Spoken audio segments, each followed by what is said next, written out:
میں ایک لڑکی سے بہت پیار کرتا تھا۔ میں نے سوچا کہ اپنے پیار کا اظہار کیسے کروں۔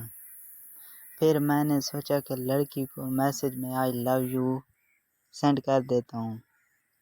پھر میں نے ایسے ہی کیا۔ تھوڑی دیر بعد میرے پاس میسج آیا۔ میں نے سوچا کہ میسج سرپرائز ہے میرے لیے، صبح پڑھوں گا۔ میں خوشی خوشی سو گیا۔ ساری رات سوچتا رہا کیا جواب ہوگا۔ دل ڈرتا بھی تھا ناراض نہ ہو جائے۔ صبح اٹھ کر میں نے سب سے پہلے 2 رکعت نماز نفل پڑھی۔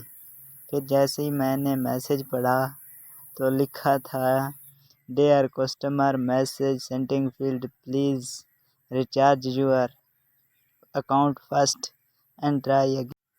Please subscribe like share my channel.